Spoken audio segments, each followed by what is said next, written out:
This is episode 583 of the Rio Grande Foundation's Tipping Point, New Mexico. I'm Paul Gessing, president of the Rio Grande Foundation, New Mexico's free market think tank.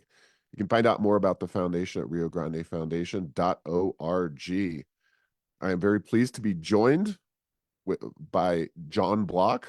Representative Block represents District 51, which is essentially Alamogordo and environs in the New Mexico legislature. He is also the proprietor of the Pinon Post news and political commentary websites. Welcome to, or back to, Tipping Point, New Mexico. John, your second go round here on the show.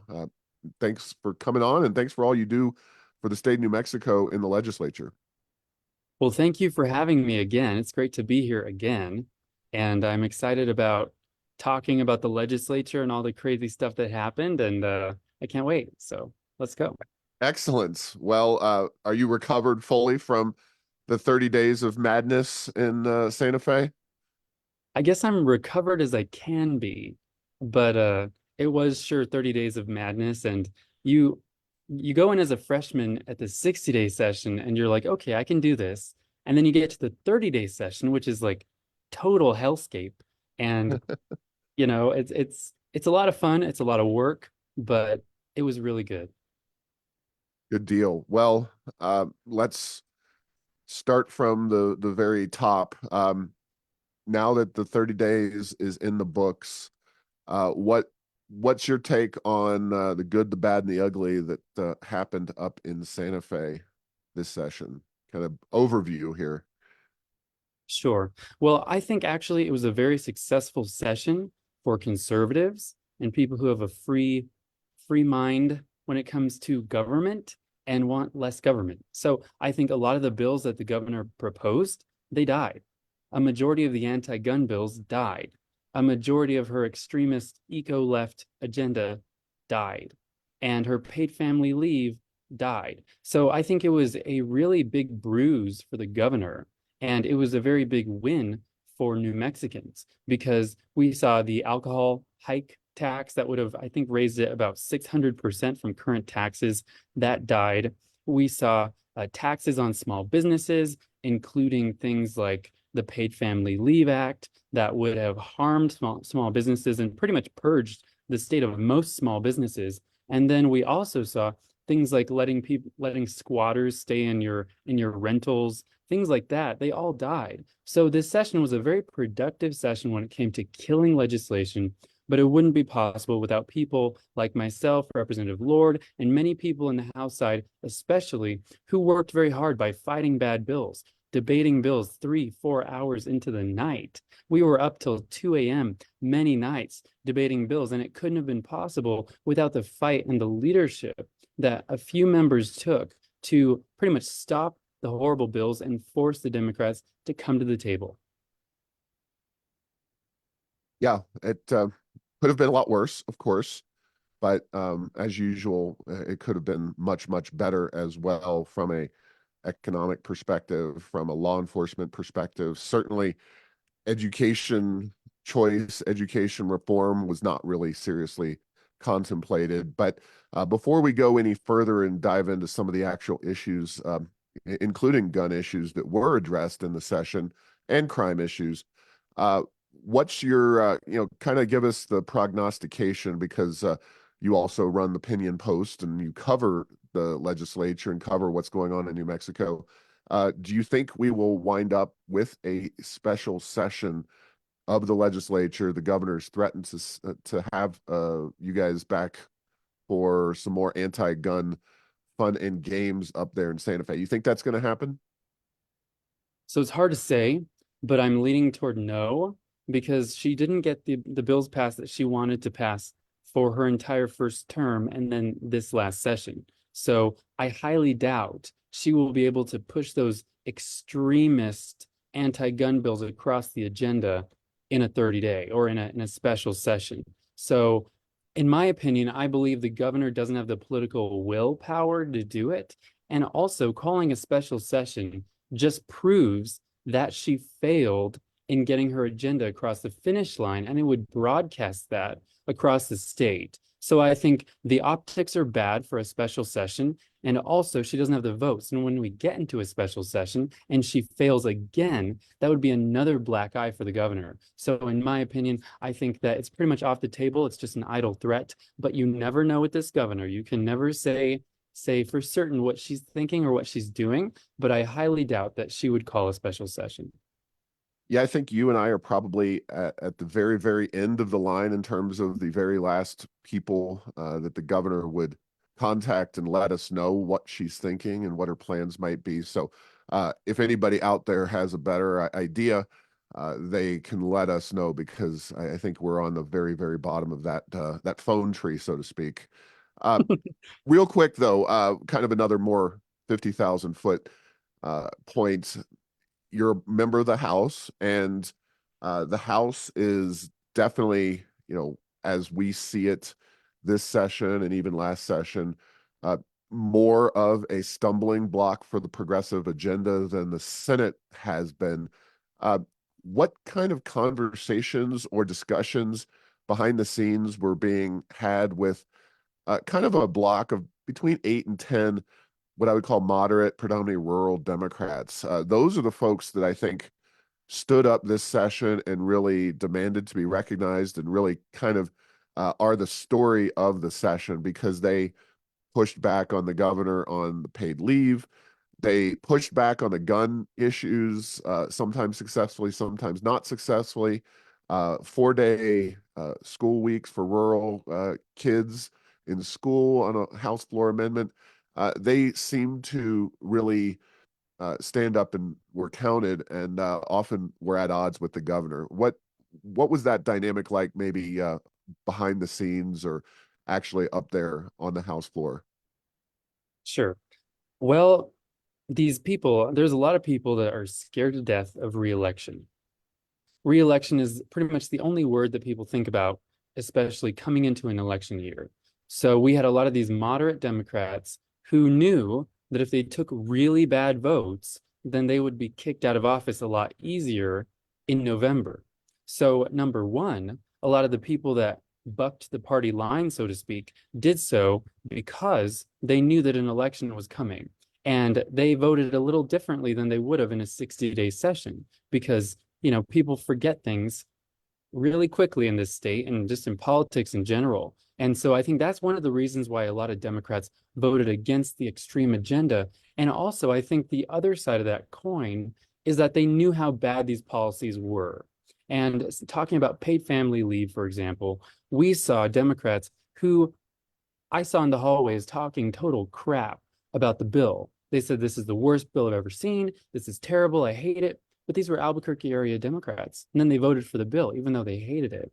So they hoped it would die, but they wouldn't lend their vote to kill it. So we see that kind of toe in, toe out kind of agenda where you really have no idea what these people are thinking, what they're going to do. But folks who are in hard districts that are very difficult to win, they came to our side and said, well, let's go on the side of common sense. Let's go on the side of pro-business, anti-government bureaucracy, and let's work to support our constituents, at least going into an election year. So I think it was very politically motivated. And I think that hopefully that stays in the next 30 days or the next 60-day session when hopefully we have a little bigger Republican majority, maybe minority, but hopefully we get a majority and we can see some more of those free market, pro-business kinds of ideas come to the forefront. And I think that's something we're really looking forward to. But I certainly hope that some of these moderate Democrats continue to work with us if they get reelected. Yeah, we'll talk a little bit later in the program about the upcoming election and some of the changes that are happening to both the House and Senate uh, in advance of the election. And obviously, an election will have a lot to say about what exactly the legislature looks like when it reconvenes a year from now. But let's talk about the issues and what happened and didn't happen. Would you agree, for example, that the very worst bill that passed and is likely to become law is the clean fuel standard? And talk a little bit about what your concerns were with that, unless there's another bill out there that I missed. But I'm under the suspicion that we agree that HB 41 was the very worst bill that actually passed and is likely to be signed. Yes, you're right. That was a terrible bill, and we worked very hard in the last few years to try to kill it. We successfully killed it many years. Last year, we killed it on a tie vote, I believe. Oh no, that was 2 years ago. Last year, I don't believe it got a floor vote.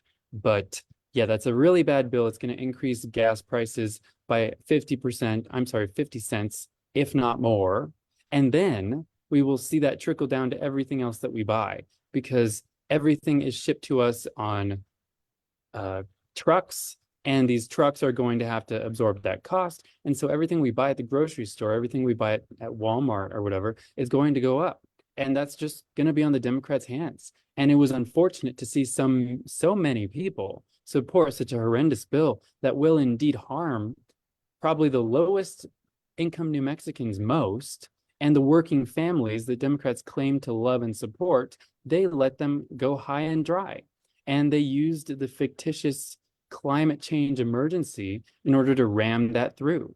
And it was very unfortunate, but I think that I mean, their strategy was technically intelligent because they started the bill in the House, which they know is the harder chamber to pass it. They passed it as early as they possibly could. They sent it to the Senate, and the Senate has become essentially a rubber stamp for the far left agenda. They rubber stamped it, and I believe they made a couple changes, and then they may have sent it back to us. So it passed. It was a really bad bill that passed. We worked very hard in the House to try to kill it. We had all of our oil and gas people who are very smart when it comes to oil and gas talk about how bad this would be.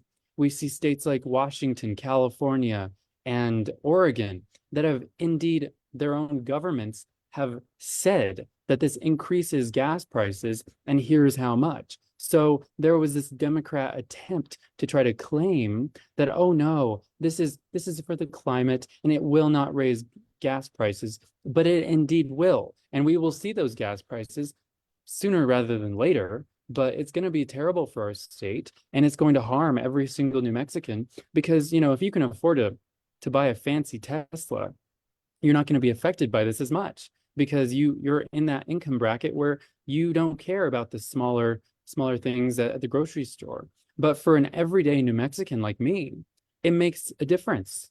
I have to go fill up at the pump every week or two, and it's important to me to pay the lowest price of gas. I go around town and look for the cheapest gas, but nowadays it's going to be very hard to do that. So that bill is going to indeed harm the most vulnerable and the lowest income New Mexicans. And it's going to be another black eye for the Democrats. And quite frankly, I believe it's going to be a big political issue coming into the election. And I sure hope it is, because the people who raised your gas prices by 50% should not be there in the next election. And we should boot them out and replace them with people who will not do that kind of thing. Yeah.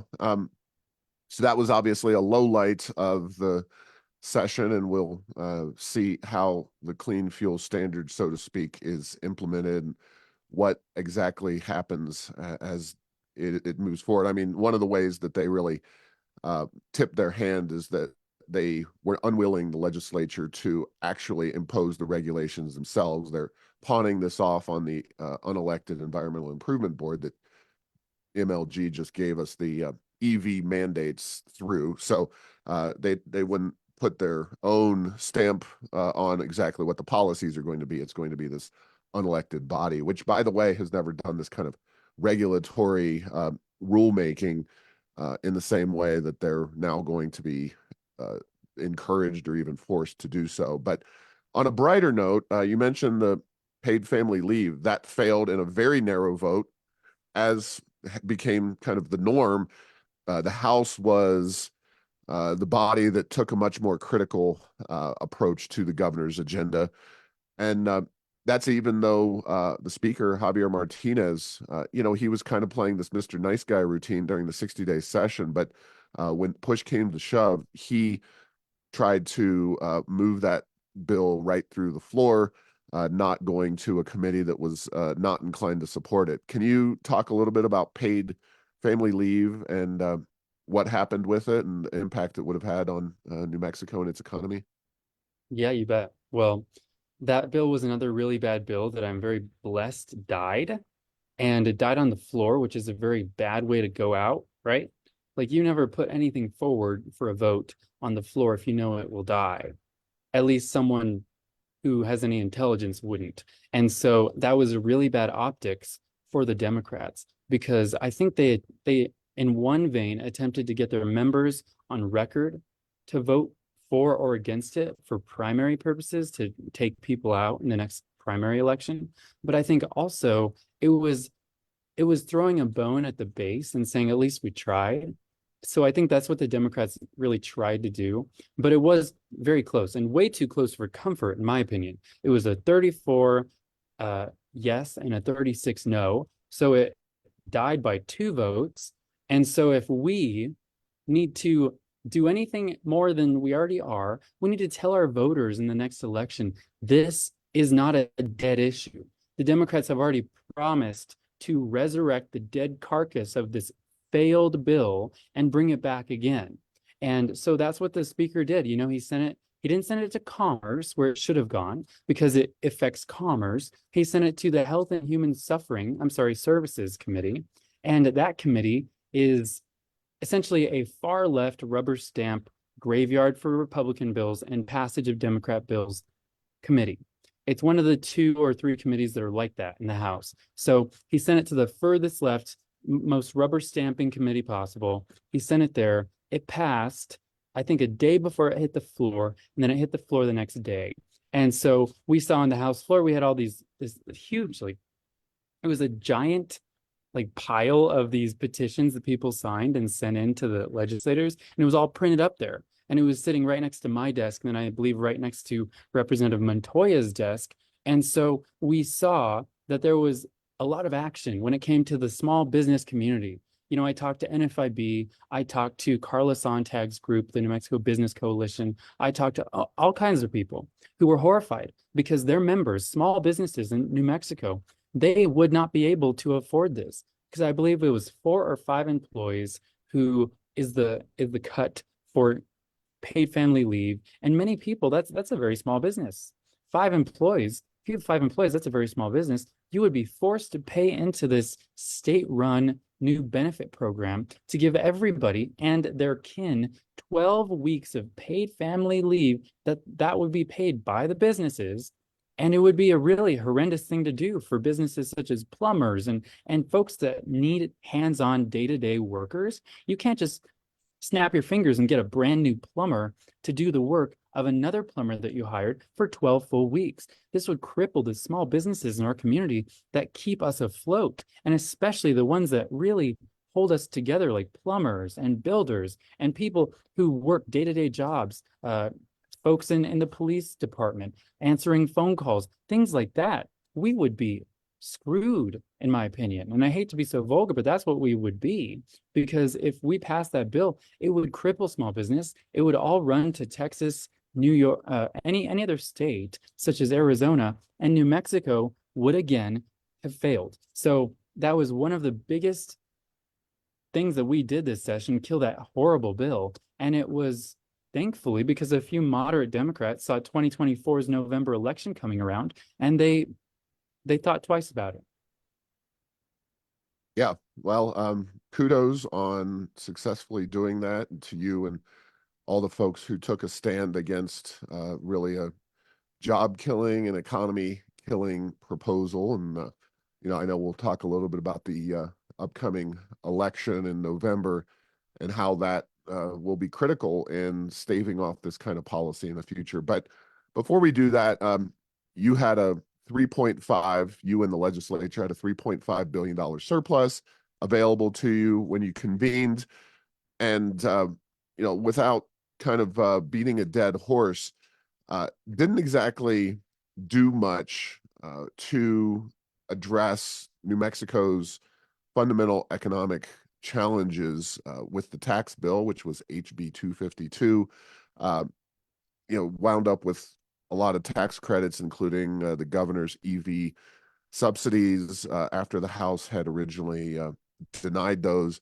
Talk about the back and forth and what ultimately happened with that tax bill and why that really was a disappointment. Yes, so it was a really bad bill.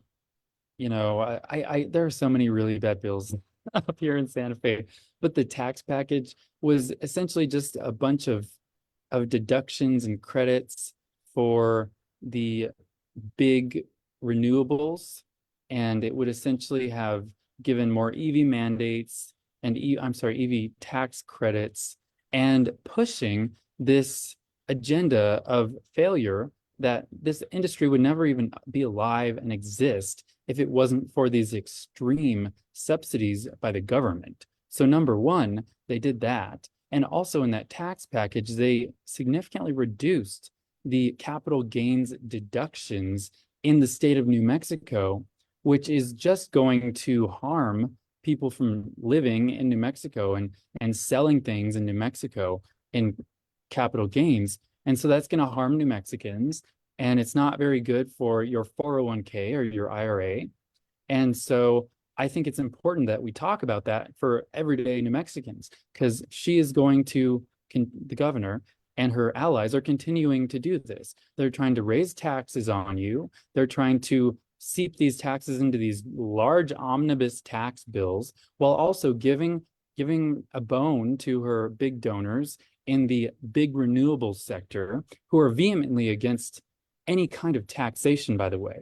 Like I put forward a bill this session that would have put 3.75% taxes, excise taxes on renewables. That's the exact same as oil and gas. And they freaked out and they killed the bill, of course. But they said, oh, you're trying to kill our industry. And I'm like, well, look what we do right now in oil and gas. They pay 20% taxes at least, excise and all the local taxes on oil and gas production. You guys pay nothing. They get free rent in the state. And now we're going to continue to artificially prop up their industry by giving EV tax credits in this new omnibus giant tax package. So I couldn't vote for that horrible bill. And unfortunately, that's one more thing that's going to harm New Mexicans. And it's going to aid the very wealthy, rich liberals who live on a hill in Santa Fe, who can afford to buy a Tesla or a Tesla truck and drive around with their little EV charging stations. And it's just going to continue to harm everyday New Mexicans like me, who actually drive around the state and sure couldn't do it in a Tesla or an EV. Yeah, no, just to put a little bit of a finer point on that whole tax bill, $3.5 billion surplus. By my calculations, after you factor in the tax increases contained in the bill, it's about $100 or so million of actual tax reduction. Then you have 600, $50 million in new spending. So, the idea that you don't have money available for further tax reduction is just ridiculous. They're spending 6 times what they're giving back in the form of tax reductions. And then, you have, even if put those two together, uh, about 700, $800 million in overall uh, spending or tax reduction out of a $3.5 billion surplus. So where does all that extra money go when you guys are done? And it's not the first year. Where does all this money go, though? Great question. And it goes a lot of places. So number one, the Democrats, they attempted to, and I should say the far left Democrats, they successfully put a lot of pork in the budget. So in the budget, we saw things that we would never have funded in a normal year where we didn't have a huge surplus, such as they put a crazy amount of money into this new EV charging stations that they're building across the state. That's one thing that they're doing. They also put a lot of money, more money, into the socialist free college through what they call the Opportunity Scholarship, which is essentially just a slush fund for universities to be able to increase their costs and then artificially inflate those and then give them back to the state. So I think we're spending a little over, I believe, $175 million a year on that. This year, they also increased the amount that we can raid from the Early Childhood Education Fund for the Socialist Early Childhood Free Daycare Fund to $250 million a year. We did that. There were many big improvements and big projects that they funded in the Albuquerque area. No way. Why would they do that, right? And then they also did this new housing trust fund, which they call a trust fund. It's not a trust fund because usually in a trust fund, you take out 5% a year. I believe they're taking out like 25% a year. And this would give loans to builders in Albuquerque, Santa Fe, Sandoval, and Doña Ana to build affordable houses and then pretty much screw rural New Mexico out of any kind of help for affordable housing, among a laundry list of just horrible things that they're pushing forward. New offices of equity and inclusion. They attempted to have a new office of gun violence that they didn't get. A lot of UNM and NMSU, I think they're trying to open new offices for things like DEI. And so we saw this pork that just piled up and piled up and piled up. And we saw this huge budget surplus that we should have used on putting into our rainy day permanent fund, but instead we wasted on one-off projects and essentially squandered more of New Mexicans' hard-earned money and threw it away to give big subsidies to big renewables and to essentially prop up the Democrats' agenda going into the next election. Yeah, there was a amendment on the House floor, though, on that tax bill that would have replaced New Mexico's personal income tax with a 1% across the board uh, personal income tax rate. And I think that would have had a lot of good economic impacts, but it failed on a party line vote. Talk a little bit about that particular amendment. Yeah, you're right. Well, it was a committee or it was a House substitute from our whip, Representative Jim Townsend, and the new bill that he proposed was going to be a 1% flat tax for personal income tax PIT. And that would be great to put more money back into New Mexicans' hands. Had many other provisions that would have cut taxes, that would have lowered the burden, the tax burden on everyday New Mexicans. And it would have been an economy driver by helping small businesses. It would help with GRT. It would do so many other things that we have been wanting to do for years. But instead of giving you, New Mexicans, your tax money back so that you can spend it as you see fit, the government and the far left Democrats, they passed their tax package, which would make New Mexicans give more money to the government. The government would keep that money and you wouldn't see it because they believe that they're better at spending money than you are, which I find a shame. And unfortunately, that's what their party platform has become. More government, less freedom, less money in your pocket, more for socialism. And it would just continue to harm everyday New Mexicans like me and you. And that's what they did. So unfortunately, they killed the bill, but at least we know where they stand. They think it's more important that the government has more resources to fund a failing government that essentially ranks 50th in every category than let you be the one that decides where you should spend your money.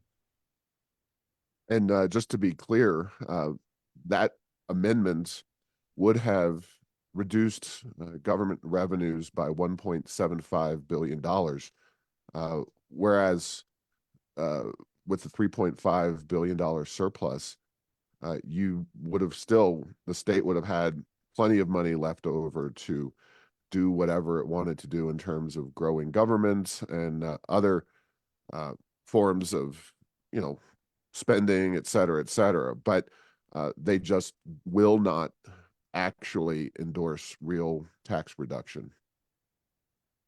No, unless we elect a new legislature and we get people who truly want to bring some change, then no, it's going to be status quo. So that's why I tell people, if you don't like what you're seeing, then you need to run for office. Or if you don't want to run for office, you need to recruit someone to run for office and take out one of these bad people who's going to continue to harm you and vote against your agenda. Because I think everybody can agree we want lower taxes. Everybody can agree we want more freedom for our families. And I believe everyone should agree that we need to have the family make decisions for their children and not the government. So I think that's something that really resounded in this legislature from our side of the aisle. We're working hard for everyday New Mexicans, while the other side would continue to give subsidies and just all these gimmies to their donors and the big special interests that lobby them hard up in Santa Fe. And for me, I can't be lobbied. You can try, but I'm not bought and sold. I can do what my constituents tell me to do. But unfortunately, not many people not a lot of people on the other side of the aisle can say the same. And so we need to continue to bring that message to the agenda to say, okay, what are we going to do about it? Are we just going to continue to cry about it on social media? Or are we going to do something about it? And so I think that's one thing that I really want people to get from this legislative session. This is what they tried to do. Thank God they failed, but they're going to try again.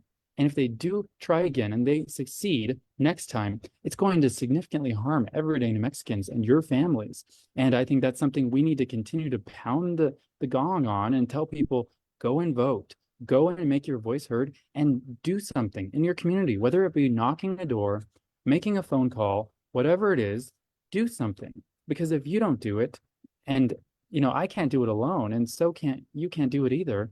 But we need every single New Mexican to get involved. We have a US Senate election coming up. That's going to bring a lot of people to the polls. We have a presidential election coming up. That's going to bring a lot of people to the polls. And that is going to trickle down the ballot to these local races and to the legislature. So that's important that people keep an eye out and do what they can to stay involved, stay informed, and do what they can to get out to vote and get their family to do too. Well, totally agree with you on all of that. One last item specifically on the legislature is education. In a state that ranks 52nd by at least the dominant national study on the issue, that's the NAEP test. New Mexico is 52nd in education. You would think that in a normal state, everybody in Santa Fe would be running around with their hair on fire trying to figure out a way to do something significant to improve the education system. And really, that was not a top priority for the Democrats. No surprise there, but there was and remains an effort underway by the governor to push the 5-day school week instead of the rural district's 4-day school week. And then there were the new graduation standards. So why don't you talk a little bit about those issues? We didn't take a position on the new graduation standards at the Rio Grande Foundation, but it's certainly not something that's going to change the education system in a substantive way, and that's why we didn't take a position. But I'd be interested in your thoughts, and also the governor's obsession, it seems like, with the 5-day school week. Yeah, so with the 5-day school week, 180-day school year, she really wants it.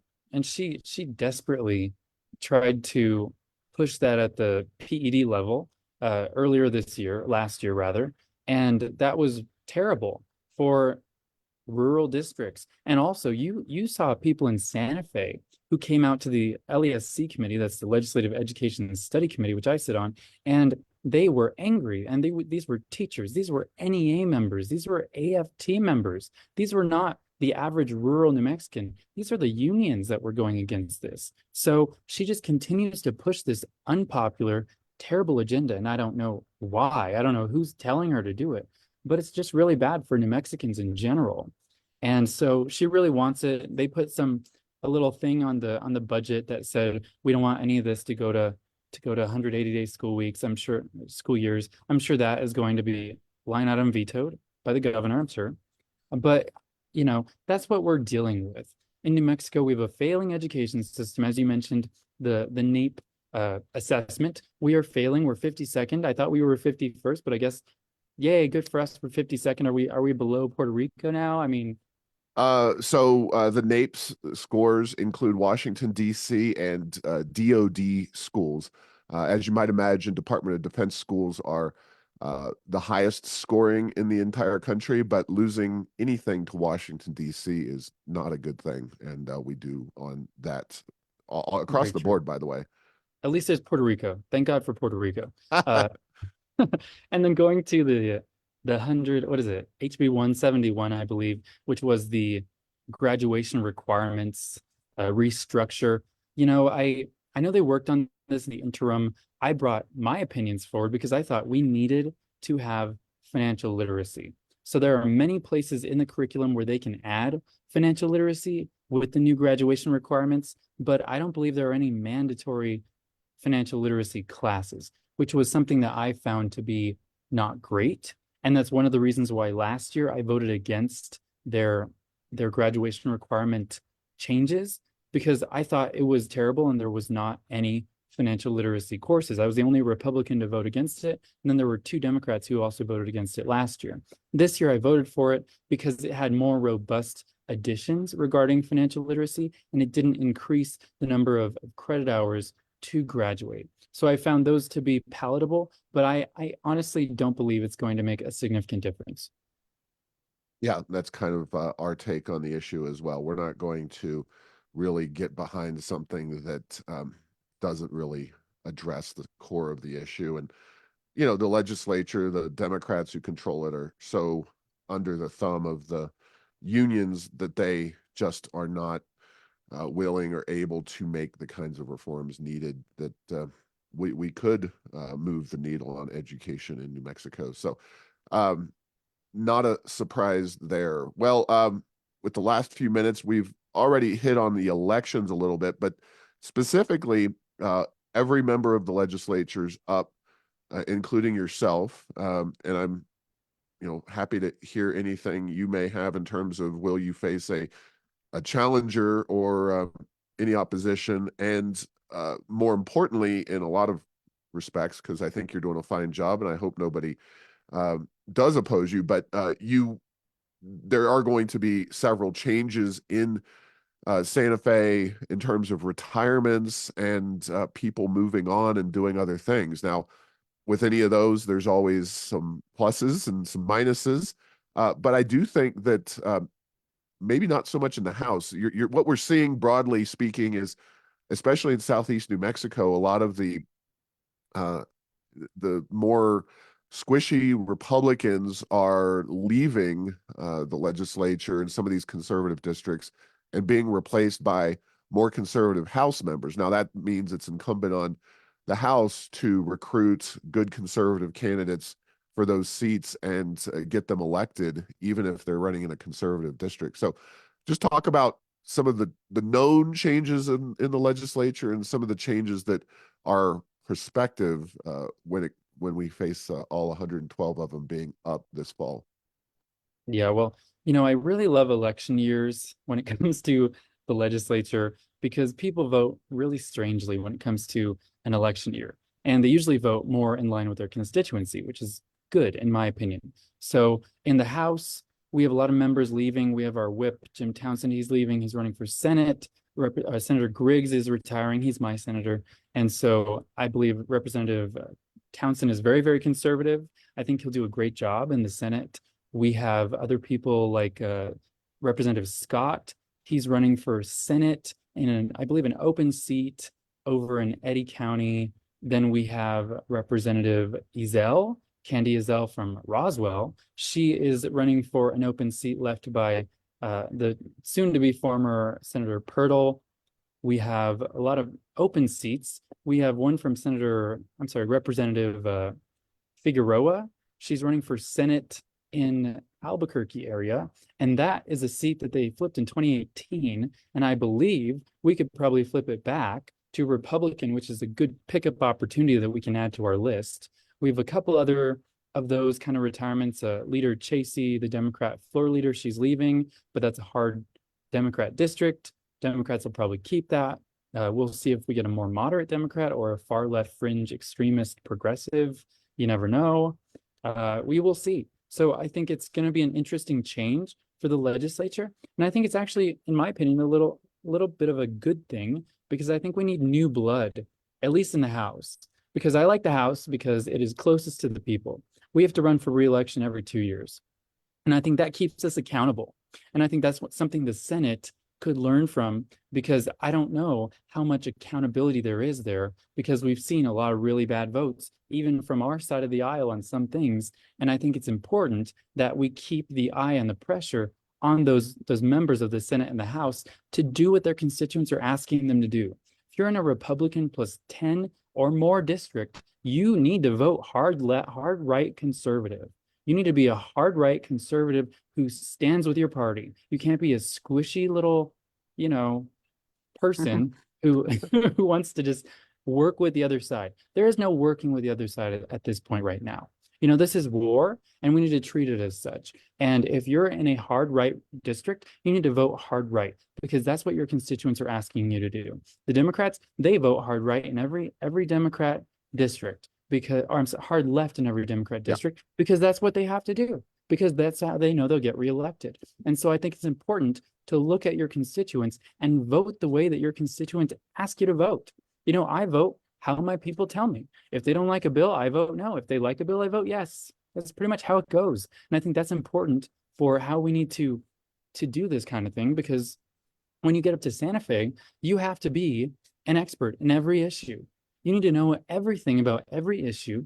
And so, we don't run campaigns on things like pharmacy benefit managers or these vague things that people don't really know much about. So we need to be very informed about these issues and we need to ask our constituents, how do I vote on this? Do you want me to do this or this? And pretty much at the end of the day, if I even have a question as to what I'm going to vote on, I'm a no, because I'd rather vote no on a bad bill than rubber stamp a bill that I don't believe could pass the test. And I think that's important for every legislator to think of. And I sure hope in the elections we make a big change. Well, I agree with you. Electing the most conservative candidates possible in districts that they can be elected in. Obviously, not all districts are conservative districts, and so sometimes having a moderate is better than having a progressive. But certainly, there are plenty of places around the state where more conservative candidates could and should run and win and vote like it. And yeah, the progressives particularly, they are not interested in New Mexico's best interest. They are interested in their agenda and destroying New Mexico, its economy, its way of life, et cetera, et cetera. Real quick before I let you go, a couple of additional retirements. And I know they're Senate side, but Steve Neville in Farmington is kind of a moderate. He's that old style moderate, in my estimation. And Greg Schmiedes, on the other hand, he's one of the more consistent conservative voices in the Senate. So those are a couple of additional members. I know they're from the other side of the aisle, but I guess I'll throw you this curveball. Since Griggs is retiring and you're his representative in the House, any chance you're going to run to jump up to the Senate? I know that's going to put you on the spot big time, but I'd be remiss if I didn't ask you there, John. No, I have not even thought about it, to be honest with you. I love the house. Like I said, I love it. It's closer to the people and it's something that I love to do. Maybe in a few years I'll think about it, but I just got here. I have a lot of work to do. I hope they keep me next election. And so I'm going to stay in the house. And I find it to be a lot more fight in the house. And you know me, I like to fight and I like to win. So I'll stay there. Excellent. Well, thank you for all your work again. You can go to the Freedom Index at riograndefoundation.org. John was a top performer in the legislature again, and I think he's going to, as long as he is in the legislature, be in that very top one or two members of the entire body. Hopefully you can find a good candidate to replace Senator Griggs and work with folks in Republican Party leadership to find good candidates across, especially southeastern New Mexico, and make sure that we have conservatives representing those conservative areas of the state. So, again, also check out John's Pinon Post. Can you remind folks about your website real quick there, John? You bet. Well, the Pinon Post is New Mexico's #1 online conservative news publication, and you can find it at pinonpost.com. That's PINONPOST.com. You can also send any op-eds or anything that you want to continue to add to the page so that it's even better. So email me, just john@pinonpost.com, and just continue to follow us on social media and follow me on Twitter and just see what we're doing, because I always try to keep people updated every single day with the most important things that we're doing in New Mexico and continue this conservative momentum, because I believe we truly have a momentum right now in New Mexico. And I truly believe that we are going to win in the next election. I know they say that every election, but honestly, I feel the momentum from this legislative session, we have the opportunity to win. If we squander that, no good for us. But I believe we will not. And I believe that we will win. And I believe that together we can do it, but we can only do it together. All right. Thank you, Representative John Block. And thanks for listening to this week's episode. Find all episodes at tippingpointsnm.com or at the Rio Grande Foundation's YouTube channel. Subscribe to the show at Apple, Stitcher, or tell Google Home to play Tipping Point, New Mexico. Thanks to Path 3 Marketing for producing this show.